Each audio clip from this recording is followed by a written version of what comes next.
sitting at Ardbeg Distillery on Isla with my boys, my 3 boys, who are planning to row the Atlantic.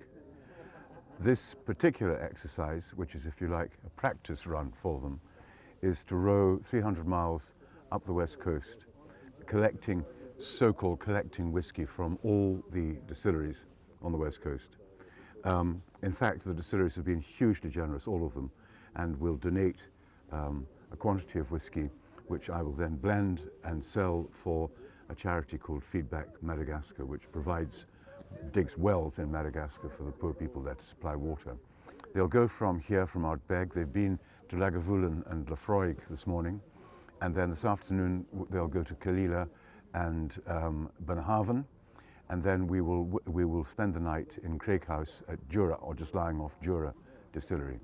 So that will continue right the way up the west coast as far as Talisker and on Skye. This row, which is called the Talisker Atlantic Challenge, takes place every year in December. The rowers leave from La Gomera in the Canary Islands, and they row 3,000 miles. They've always been very adventurous boys. We spent a lot of time on the west coast, and we spent a lot of time sailing. This is the most adventurous project they've ever undertaken. I'm confident, I'm nervous that all the eggs in one basket in the middle of the Atlantic. It'll take at least 40 days and possibly as long as 60 days, depending on weather conditions. But I'm confident that they will make it. I'm also confident that they won't fall out, which is always a problem apparently on long voyages, let alone in a rowing boat. It's a very noble enterprise, because obviously they're not just doing it for themselves, they're doing it to raise money for charities, notably for Feedback Madagascar and Children First, the Scottish charity that looks after children here.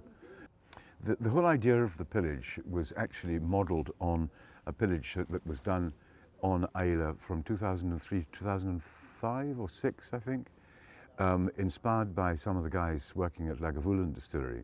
And they were in an old rowing boat. The men from the distilleries, and women as well, actually, rowed round Isla and collecting bottles, and then the same principle, vatting it together and producing a pillage bottle each year. I don't know what we're going to find, how many bottles I'll have at the end to play with. It will be a smoky whiskey, but I don't want it to be dominated by one particular smoky style.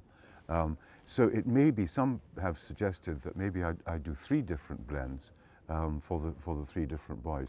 We'll just need to see.